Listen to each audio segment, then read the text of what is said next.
Sorry. Breaking news while you're reading the ad. So I'm going to read this. I just got this here. It is from Daniel Benson, your friend. Not my friend. Not my friend. But I do like Daniel Benson.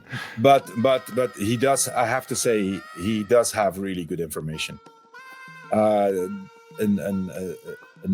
A news flash just came in, breaking news. Juan Ayuso on the market, little track in the frame. Spanish rider is set to move after UAE team Emirates agree to let the rider leave. We're still awaiting official confirmation from all parties, but we understand that Juan Ayuso will move teams at the end of the year, as several sources have informed us that UAE team Emirates will allow the rider to explore his options on the transfer market.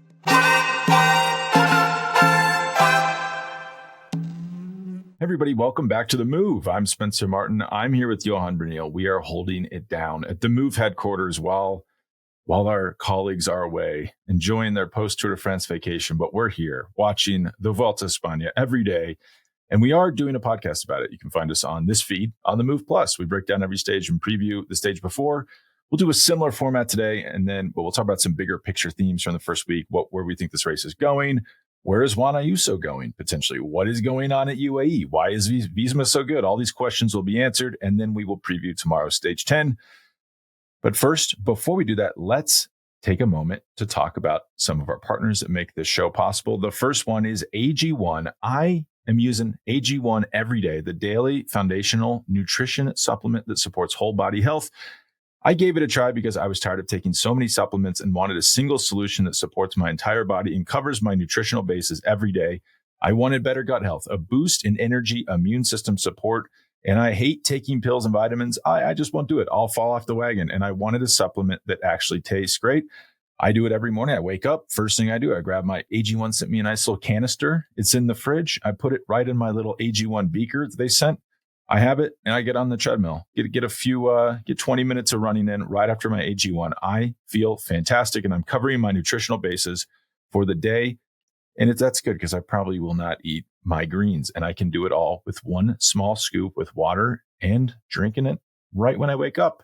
So if you want to try it. Oh, also AG1 is leveled up with their AG1 Next Gen. It's an upgraded formula that has clinically shown to increase healthy gut bacteria by 10 times. All for the same price of less than $3 a day. Head to drinkag1.com/themove to get a free welcome kit, including a bottle of vitamin D and 5 AG1 travel packs, a $76 value when you first subscribe. That's drinkag1.com/themove. Our second sponsor is Ridge Wallet. I hate big clunky wallets. I cannot stand them. I had one for years, though, and then I researched the best one to get. What I found is Ridge was the best option. It's unique, slim, and modern. It has a modern design that holds up to 12 cards plus cash. It comes with premium materials like aluminum, titanium, or carbon fiber, so your wallet can match your bike if you want it to. It also has 50 colors and styles to choose from, and all the products have a lifetime warranty. And right now, Ridge is doing a legendary sweepstakes for only the 5th time ever. And it truly is insane. 2 lucky winners will get to choose between a $280,000 Lamborghini Sturato, in addition to a $100,000 Hennessy Velociraptor, so everyone will think you're a pro surfer, or $100,000 in cash. I'm going to be honest. I said this the other day. I wish I was the car guy. I think I would take the cash, just invest it, let that grow. But if you want to be cool, you take the Lamborghini because there's only 1,500 of them that exist. And when you're driving that around town, people will know you're cool. I actually did see someone driving one around town recently. It's an off-road Lamborghini, and it looks pretty cool. I said that guy's he's probably pretty unique if he's got one of those cars. So if you want to get in on this, every dollar it gets you one additional entry. So grab a Ridge wallet, a power bank, phone case, whatever you need, and rack up those entries.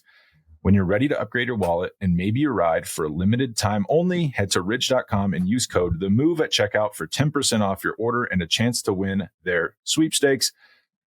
No purchase necessary to enter, but every dollar you spend gets you more entries. That's ridge.com/themove. And after that you purchase, they'll ask you where you heard about them. Say us, say The Move, because it will help us out. All right, Johan, the Vuelta España, stage 9, I would say the most impactful GC stage so far by a long shot. We thought nothing would happen. We thought breakaway, some muted GC action because it was a steep final climb that went into, it was like steep for the first half, 8%, then went into like 4 to 2% for the second half. So we thought, well, that's not a great climb for GC action. But no, Little Trek pegged it back. I guess they thought they had a chance at the stage win with Giulio Ciccone. And then Jonas Vingegard, he's pretty good, right? He's won 2 Tour de France's for a reason. At the bottom of the climb, he said, hey, guys, hey, Visma, can you lead me out? I think I can do something here. He attacks immediately. I mean, Visma does this genius thing where they have Matteo front, Jonas second, and everyone else is behind Jonas, so no one can get on his wheel. It means by the time he attacks, he's got 10 seconds immediately. Almeida, of course, not a positioning wizard, was a little out of position, didn't have great team support. He had Jay Vine, but that was kind of it. Initially loses 10 to 14 seconds. And then by the top of the climb, pretty impressively, actually. It's impressive that Vingegard held them off for 10 kilometers. It's also impressive that Pidcock and Almeida, the two riders that I guess rose above the chase group, only lost 10 additional seconds after that first surge. Over 10K, they lost nothing in the last 5 kilometers. But Vingegard finishes 24 seconds in front of Pidcock Almeida, 102 in front of Felix Gall, and 146 in front of the chase group of the GC contenders, oddly led by Marc Soler, Almeida's teammate. Torsten Train was in that group, though. Trying. So he's still leading the overall by 37 seconds over Jonas Vingegard, 115 over João Almeida, 135 over Tom Pidcock, 214 over Felix Gall, with Giulio Ciccone kind of sliding down into 6th at 242. But Johan, what was your take of the day on Sunday, stage 9? And then what's your big picture take of this race so far? Yeah, well, I mean, I have several takes on yesterday's stage. First of all, that we were wrong in predicting that it would be a breakaway and that the climb was probably not steep enough to make differences in GC. That was not correct. Little Trek was actually doing all the work, the whole stage. So that was definitely a surprise. They had high hopes for Ciccone. Turned out that that was a mistake. And then, Visma launches Jonas with 11K to go. Before that, actually, my surprise, maybe not my surprise, but still, I kind of expected it, but still, it's not until it happens that you actually believe it's happening, is Juan Ayuso. Juan Ayuso is just sitting in the bunch, not doing any work, knowing that he's out of GC. Almeida is on good form. The whole team knows that. And the guy just doesn't bother. It's, he just, at the bottom of the climb, he sat up with sprinters. There was probably 50, 60, maybe 70 guys left when Ayuso sat up, didn't try. That was a surprise for me. And also a disappointment, I have to say, because, I think Ayuso, as we said, we are not questioning his qualities as a rider. What he showed on that stage win was obviously very nice, and also proved that he's not in that terrible shape as he says. We could blame Ayuso, but we are kind of part of this, exterior part that criticizes Ayuso for his behavior, and we don't know exactly. I don't know him personally. We don't know what's going on within the team, but what I do find disappointing is that UAE, in the situation they are with João Almeida, and whether he can beat Jonas or not, that's irrelevant. I mean, at least they need to try to stay as close as possible. And I'm surprised that they do not have the influence or impact on a rider like Ayuso to tell him, Juan, okay, today, there's no stage win today. I need you to be during the first half of this climb with Almeida. Even an Ayuso, who is not 100% in shape, can do that. The proof is that there were many others of other teams who were there. Even Jay Vine was there. Groschartner was there. There was other riders there. So that's a disappointment to me. And so I'm a bit lost in what's actually going on. Is UAE in the position that they don't have the influence on him or the authority over him?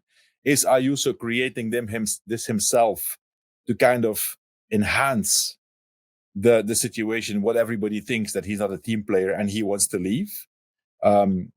We don't know. But for me, we saw Jonas winning the stage. Almeida and Pidcock did a great race. But for me, the event of the day was the attitude of Ayuso, sorry. Ayuso. And, there's a lot of information flying around now. We don't know exactly what's accurate or not. But it is a known fact that, and we've said this already many times here, that Ayuso wants to ride for himself. I think that's safe to say.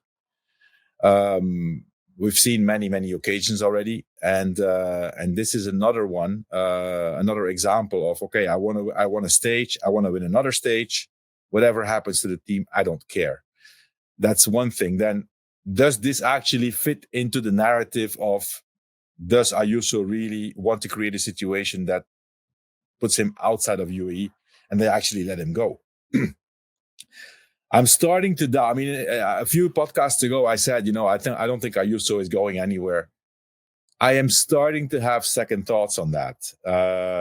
I did hear, there are some rumors around that Little Trek may be interested in Ayuso as a GC rider. We all know that he has a long-term contract and that there's a huge buyout clause in the contract. The fact is that until a few months ago, the agent of Juan Ayuso was his dad. And that a few months ago, he hired Giovanni Lombardi as his agent to represent him. So then my thought is, if you are Ayuso, you have this probably really good contract and you have this long-term deal until 2029. Why do you need an agent now? You don't need one, because everything's supposed to be set already for the next few years. So I think there's something cooking there. And I think that it's difficult to say whether this behavior of Ayuso fits into his desire to leave. If that's the case, then I'm disappointed in the direction of UAE at the race. The guys who are in the car, even the management, they need to. If this is really the case that Ayuso wants to leave, I would send him home. I would say, if you don't follow these instructions, and we are here as Team UAE and we want to try to win the Vuelta, and Ayuso behaves like this, he's going home. Now, maybe Spencer, sorry, and this is the last thing I'm going to say about it. Maybe he will prove us wrong by being an exemplary teammate in the next few stages or in the next mountain stage. I doubt it, but maybe he proves us wrong, right? So, but for the moment, that's a little bit my take on the situation with Ayuso. I think it's we saw the interview he did after the stage was telling. First, we saw Almeida being disappointed. He said literally, "I missed my teammates today, but it is what it is." End of quote. Ayuso said, "Well, I didn't have good legs. I'm not in the GC anymore, so I don't see why I should push it just to push it." And at the question if he could have helped Almeida, he said, "Push it just to be there 5 minutes longer doesn't make much sense and didn't have made much a difference." Literally quote. So, that's okay. It is in the heat of the action. It is right after the finish, but still, it's ridiculous. So I saw Almeida trying to calm the atmosphere afterwards with another quote, saying, "Okay, well, it wouldn't have probably made a much difference, but what was telling was that Almeida was super disappointed right after the finish." That's when there's no filter. That's when he really says what he thinks and what he feels. So I think it's not a great atmosphere in UAE between Ayuso and Almeida.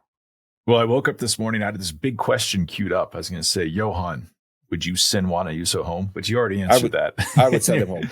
I would agree, because he's not home. Yeah, he's not offering anything. If he's not going to work for GC, if he's not in GC, they don't need another stage win. They might as well send him home. Like, You make an example of him because you have Marc Soler back there pulling for other riders now. Well, it's also, listen, Spencer, the bigger picture is even different. UAE is the best team in the world. Of course, they're in it to win bike races, but UAE can take the luxury to say, you know what? We don't want, if we don't win this Vuelta or if we're not on the podium, who cares? It doesn't matter. Exactly. It does not matter. It does not make any difference. And they are in a position to make a statement to say, hey, guys, listen, this is the deal here. If you don't follow the instructions of the team, this is what happens.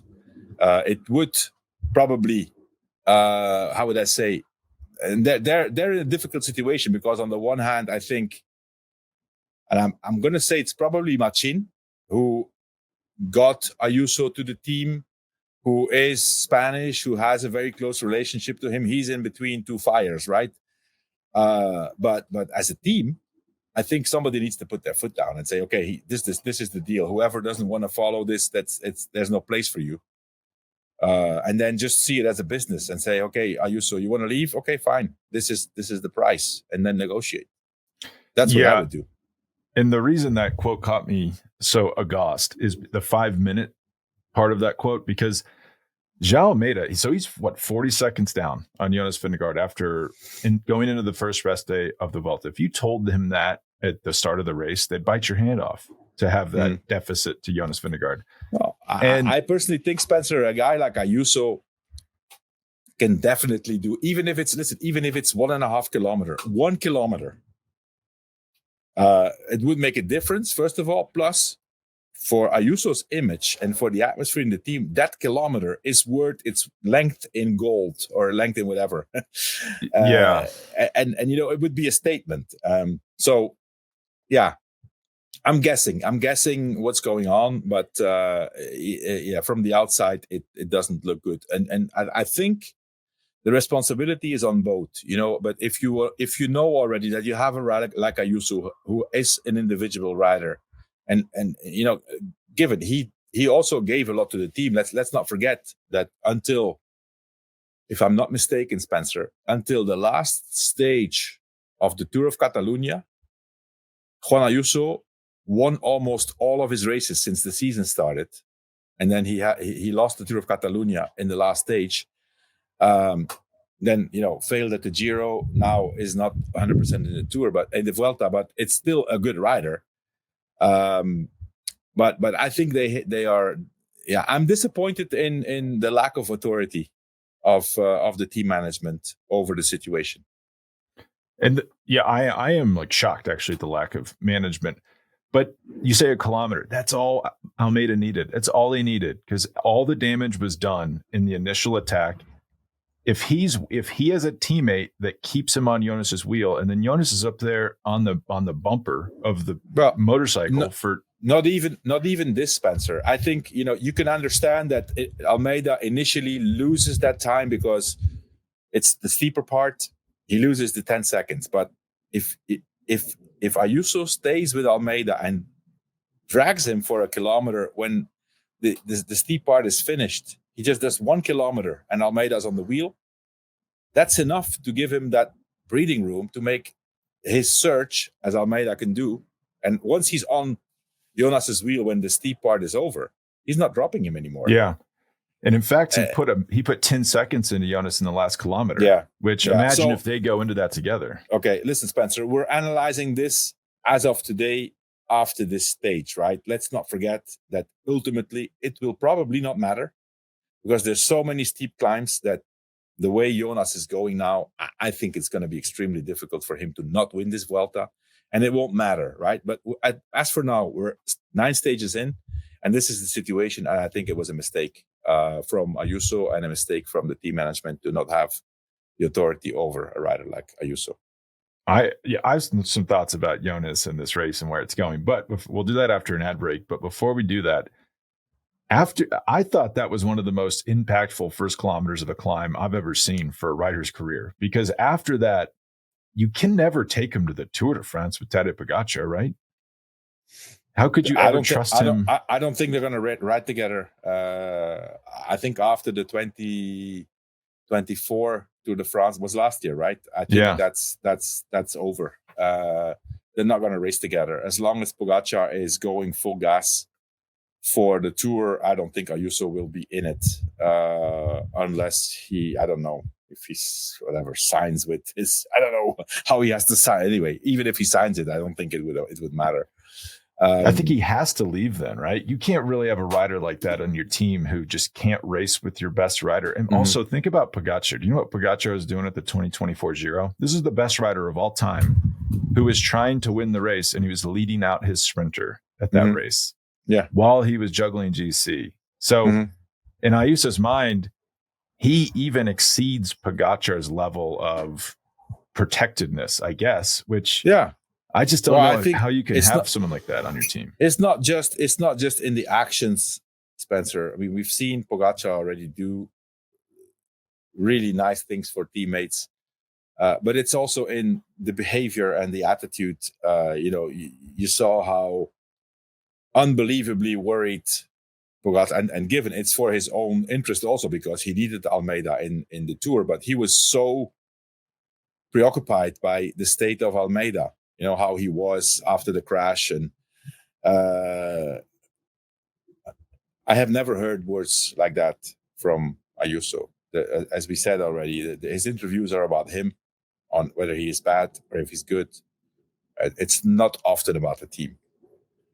And that's the big difference. Why would UAE hold on to him? That's the part I don't fully get. Like, what's the downside of just selling? I think it's Machin, having discovered Ayuso. I mean, it's not. There's not really much discovery because he's been great since he started racing. So I mean, it was clear that he was. But it's his. I think it's his personal relationship with Ayuso and with his family, which puts him in a difficult spot. Not easy to manage, but still, when you're in that position, at some point you have to take or make difficult decisions, and I think this is one that they should make. Yeah, I agree. And where would that landing spot be if he leaves?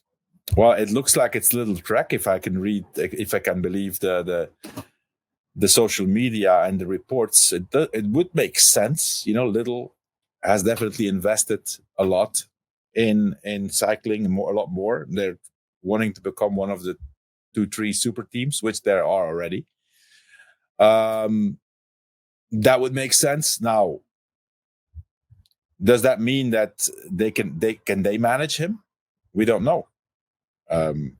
So, I mean, Ayuso is definitely a rider who's interesting, but how manageable is he, and which team is willing to take that on? And you're going to spend a lot of money taking him on. Is the problem? Yeah. Well, I think there's only one. There's only one. I don't think. There's not going to be any buying out. I think it's just a matter of Ayuso or Lombardi finding his out, and then another team. If there's a negotiation in buying him out, I don't think that's going to happen. No, that's not going to happen. Yeah. I mean, I don't know if he thinks he's playing a clever game, like I'm boycotting work until you let me go, but I have to imagine yesterday was not helpful to his market rate. Like that, if you're Little Trek and you're thinking about investing a lot of money into him, that would concern me. Here's an interesting thing, because you say Ice is really good. Eighth in pro wins this year, and he basically didn't race all summer. That's really impressive.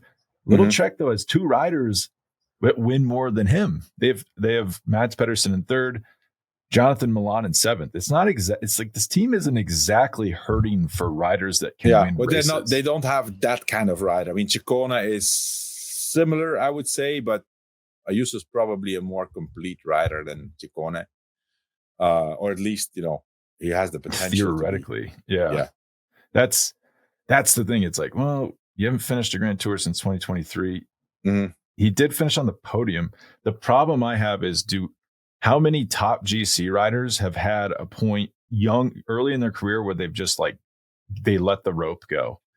Like even Mikael Landa's at this race, like fighting for GC. The guy could easily sit up and go for stage wins. Yeah. So that concerns me. But let's take a quick ad break, and then we'll talk about Visma. We'll talk about Tom Pidcock, some of the bigger GC implications. But This partner is one of my favorite products, I think, in the world. Element, spelled LMNT.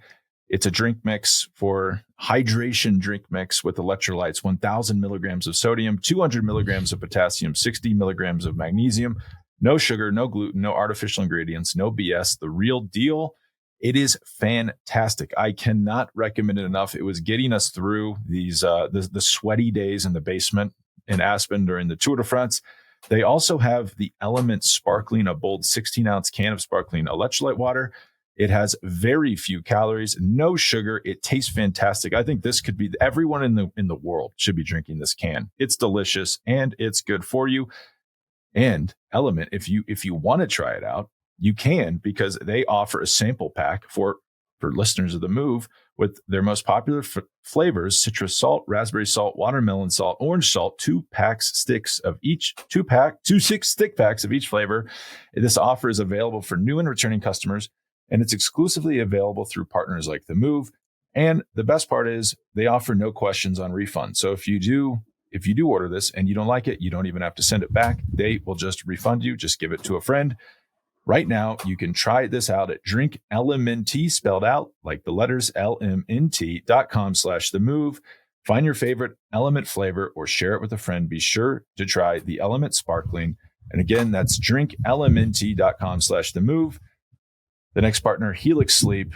As I said on the last show we did, I don't even know the days of the week. Maybe that was Saturday. Helix, I have a Helix mattress. I got it through the Helix Sleep Quiz. So you're thinking, man, they've got a lot of mattresses. I don't know which one to get. We'll just go onto the website, take the sleep quiz. It will tell you exactly what you need. But I was away from home all summer, not sleeping nearly as well as I do on my Helix mattress. I got home and my Garmin told me the sleep was back to extremely high quality. I was excited to be home. It makes me want to get back from vacation sooner. That's how good a Helix mattress is. And right now it's Labor Day, and you can take advantage of their Labor Day sale. 27% off orders on the site. Go to helixsleep.com/themove. Make sure you enter our show name after checkout so they know we sent you. That's helixsleep.com/themove. All right, Johan, I was thinking after this stage, I was like, wow, Jonas Vingegard's pretty good, huh? Spencer, sorry. Breaking news while you're reading the ad. So I'm going to read. I'm going to read this. I just got this here. It is from Daniel Benson, your friend, not my friend, not my friend. But I do like Daniel Benson. But he does. I have to say, he does have really good information. And a news flash just came in, breaking news. Juan Ayuso on the market, little crack in the frame. Spanish rider is set to move after UAE team Emirates agree to let the rider leave. We're still awaiting official confirmation from all parties, but we understand that Juan Ayuso will move teams at the end of the year, as several sources have informed us that UAE team Emirates will allow the rider to explore his options on the transfer market. Contrary to some reports, the rider has not signed with Little Trek, although the American team are very much in the market for the stage rating specialist. Ayuso has a contract until the end of 2028, but a 100 million euro buyout clause was in place. It is unclear, but also very unlikely, that UAE team Emirates will look to enforce this clause. Earlier this summer, Ayuso recruited the services of Giovanni Lombardi in order to help facilitate a possible move away from UAE Emirates at the end of the season. Right now, it's understood that while Ayuso is free to move, he still has officially to sign a contract with Little Trek or any other team linked to his name. Movistar and Astana are also in the running at this point. So that just came in while you were reading the ad. So that's interesting. Daniel tends to have very good information. I think he has very good relationships with a lot of agents, which means you sometimes have to read between the lines, but this is pretty clear. I think he's probably right. Is this who won it? Did he win? Did he make UAE say uncle, or they just decided this isn't going to work? I haven't seen any. This just came in, so I don't know. Crazy. It's wild that happened as we recorded. I'm glad we picked this recording time. I didn't miss that. I have to say, I'm not shocked. I wonder what the rest of his schedule will look like. Like, will he race Lombardi? he definitely he goes to the Worlds, so I think he's racing. This is another thing that I could foresee, Spencer, is that Juan Ayuso does 2 weeks of the Vuelta, calls it quits to prepare for the World Championships. Not excluding that at all. Do you think he's going to go to Lombardia? Because Pogacar's going there, presumably. For sure not. Okay. If Pogacar's going, he's not going. Yeah, he's not going. If Pogacar's riding, he's not going. Yeah, I don't think so. Interesting. Well, there we have it. Looks like he's going to. I am curious to see if he ends up at Little Trek, Movistar, or Astana. I would not rule Astana out. That actually would be. I would like that move for them. They don't really have a rider that fits that profile. But Jonas Vingegard, pretty good. He just dominates here. The thing that most impressed me is this wasn't pre-planned. He came up with this on the fly. He saw all the pieces in place. Like, steep launch point. If I can get a gap, I can probably hold him off. My biggest rival, João Almeida, not great at positioning. I just saw Juan Ayuso sit up. I think he doesn't have anyone to help him recover from this attack. He asks over the radio, can someone lead me out? Matteo goes, right now? He goes, yeah. And then they do it. It works. He just looks incredible. He looks better than everybody else here. Unscientific analysis, I know, but he's just very good, and he's better than the rest. And he doesn't even look physically like he looks physically good, right? But doesn't look like on another planet. Like Tom Pidcock finished 24 seconds behind him on a summit finish. And he's just able to he's like Jason Bourne. He can use the resources around him to fend off an attack whenever he needs to. But did you know, I was thinking, I was like, wow, Jonas he's a pretty good rider. Do you know how many Tour de France's wins there are in this peloton besides he has 2? Do you know how many more there are sitting out there in this group?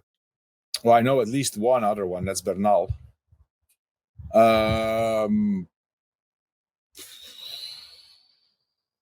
That's it. It's just the one.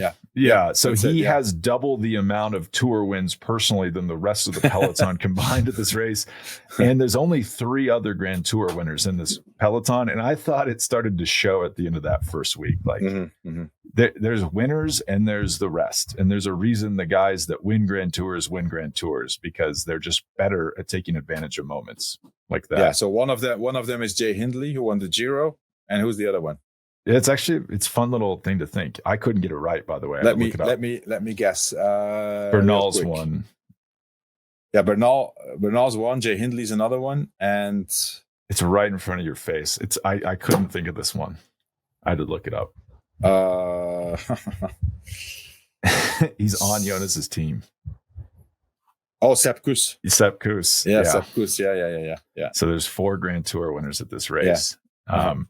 Not looking back with the predictions, it's like, maybe Jonas was a pretty good pick to win the overall. This guy's very good. Having said that, I don't know if this is over because, as we talked about, Almeida was really good. I don't think we've talked about him yet. Tom Pidcock, what a ride from that guy. That's the ride. That's the ride of the Vuelta for now. I mean, in terms of GC aspiration. I mean, Pidcock said before the Vuelta that his ambition was to be top 10. Right now, he looks. I mean, yesterday he was able to follow Almeida and even closing in on Jonas. The question is, how can he maintain it during 3 weeks? The Vuelta is different than the Tour and the Giro. Once you're there, it's about the form of the moment, right? I mean, there's so many guys who are there just to be there, and that's it. It looks good for Pidcock, man. I mean, I have to say, hats off to make a statement like that. He never done it before. Has he ever been top 10? I don't think so. No, he's never been top 10. And on top of that, I would assume that he didn't follow a specific, or at least not a long-term preparation to get ready for this Vuelta. He did mountain biking a while ago, World Cup race, and so. Yeah, he looked good, man. He looked really good. He's looked good since the beginning of the Vuelta, but he looked specifically good yesterday. And you're right, Spencer. To get a little bit of hope for the rivals of Jonas, right? Not that it can change, but yesterday, the obviously it's a net win for Jonas, 24 seconds, I think, in the end. but he only took 14 seconds in the last 10 kilometers. Yeah, he got that first gap of 10 seconds in that 1 kilometer surge, and then he only took 5 seconds in the last 7K, and he lost time in the last 5K. So okay, that's something that as a rival of Jonas, you would say, okay, this is something to grasp a little bit of positive hope on it. It may not matter in the end, but it's not that dominant as we could expect. But also, the climb was hard in the beginning and then was more rolling at the end. Ayuso and Pidcock were two riders together versus Jonas by himself. So it took Pidcock a while to be able to. I don't think he was holding back. Almeida was yelling at him, but it's like this. That guy's on the limit. No, he was on the limit. No. I think he took a pull whenever he could. It's normal that Almeida is frustrated. That's in the heat of the action, but I think Pidcock did what he could. Whenever he had the opportunity to take a pull, he did. Yeah. And these gaps are, also Torsten Train still in the race lead. Yeah, let's talk about him, Spencer. I have this, we can put up this picture here of Torsten Train. Gabriel can put it up. 2022, being in the hospital after surgery for testicular cancer. 3 years later, on the podium in the red jersey of the Vuelta España. That's quite something. It looks a completely different guy also. Like 3 years ago, he looked like a kid. I know. But yeah, what a story, man. Listen, he's not going to win the Vuelta. I think it's safe to say, but every day is a bonus for him. And the way he's defending and the way Bahrain is reeling around him and supporting him is quite remarkable. Yeah. And I heard, I'm kind of in disagreement. Someone said yesterday, it's not it's not indicative of climbing form. There's a tailwind, but I kind of thought yesterday was like a laboratory because you couldn't hide at all. So I think we're looking at the best riders. I think it's Jonas, Almeida, Pidcock, and then Felix Gall's a little bit behind them. And then everyone else is bunched up, including Torsten Train. I have to imagine Visma's pretty excited that he's in the leader's jersey on the first rest day. I don't think this was intentional, but you could see Sepp Kuss taking polls in the train group. I'm like, is he trying to keep him in the race lead? This is, and Visma too. I can't say enough. It was obvious yesterday. You just look at Visma versus UAE, and you can see why Visma has had success at this race in UAE, at least in the GC sense, maybe not doing the best they can. Yeah, I agree. Yeah. And on the other riders, like Giulio Ciccone, I don't think we said this. He responded to Vingegard. That was impressive and shows bravery. I think he paid for that quite a bit on the rest of the climb because did you see him get popped? It was like, he exploded completely and paid for it and lost a considerable amount of time. It's the proof that you don't know how good you are until it really matters. And when you're 95%, you feel great, and then all of a sudden you're 99%, and you say, "Oh shit, this is not good." Yeah, and he's already in sixth. I think we tipped him for the podium. Maybe we got excited, but starts to look not so good anymore. No, and we have a lot of the same. So it's steeper climbs going forward, but it's a lot of these stages where they kind of roll along. They go to a climb, they climb up real fast, and then we have a time trial near the end of the race.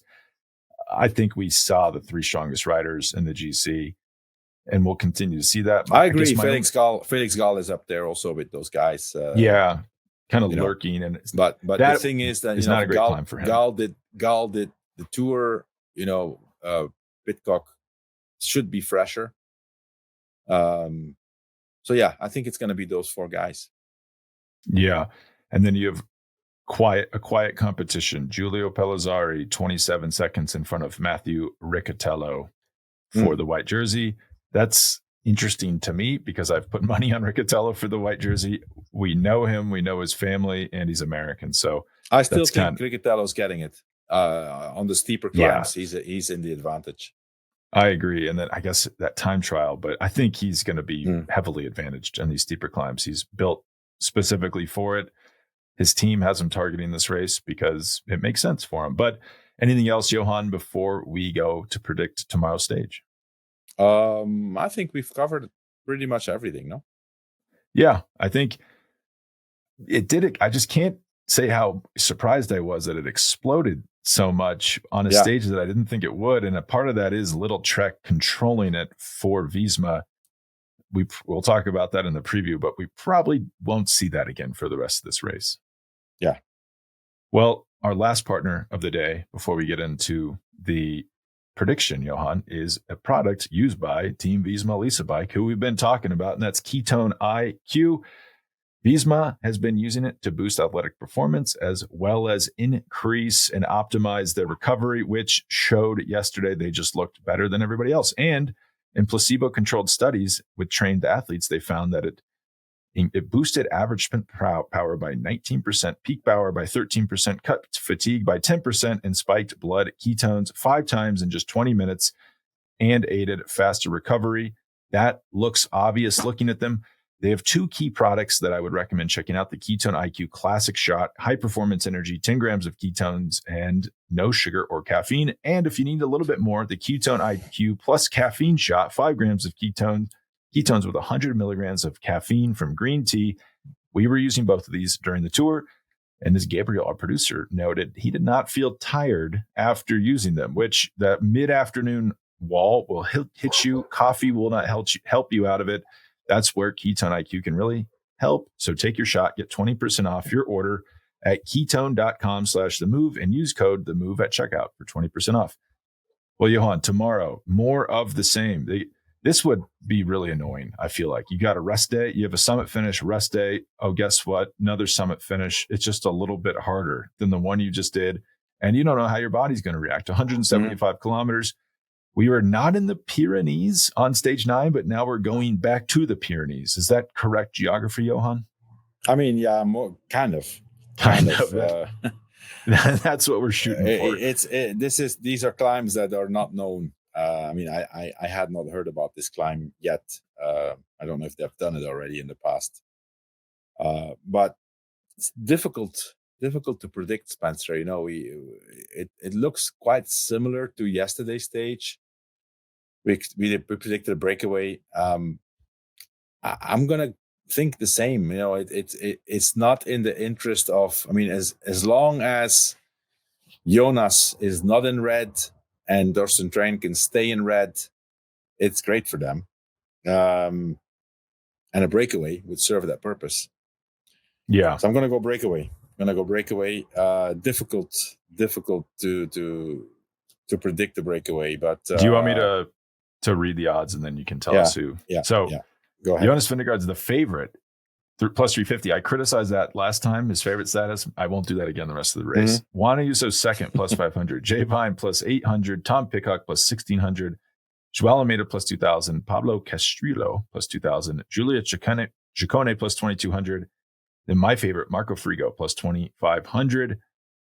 I agree. I think it's breakaway, but who do you think is going to win from this breakaway? Man. I mean, imagine Ayuso goes in the break. I was just going to say that. It is likely. Yeah. It is likely. No, I'm going to go Jay Vine. All right. Jay Vine, you know, King of the Mountains, still wants to gather some points. So yeah, Jay Vine for the win, plus 800.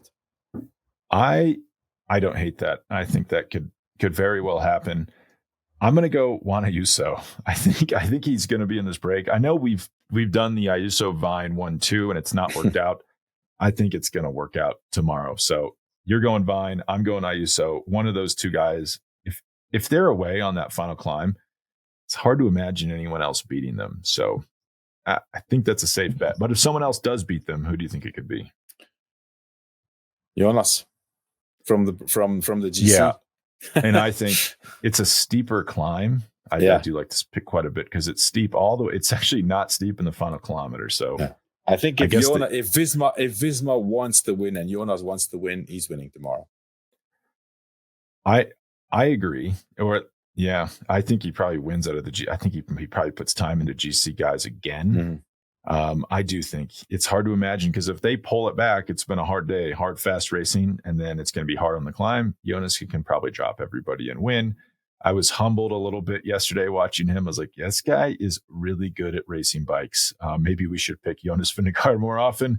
But I'm going to go wild card, Marco Frigo, plus 2,500. He was the only people who could even remotely match Ayuso the other day.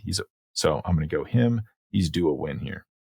Plus 2,500. That's pretty good. Yeah, you will get stages where guys like Marco Frigo win. It's just a question of if it's tomorrow.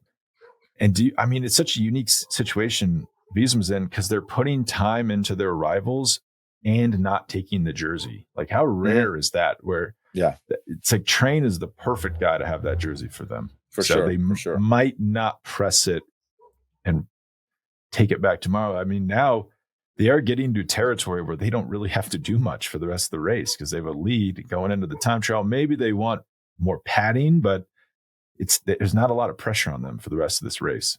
Yeah. All right, Johan, anything else before we take off? No, that's it. I'm my last day in Belgium, as you see. Very nice weather here. It's very nice. Tomorrow going back to Spain, so we'll be back tomorrow. It's going to be a bit later than today, because I travel in the afternoon, and then we'll have to do it in the evening. But we'll be back tomorrow with more. Well, I think you're safe just watching that final climb, but I will be monitoring the race, letting you know if you missed anything, and we will speak tomorrow. Okay, thanks. All right, bye.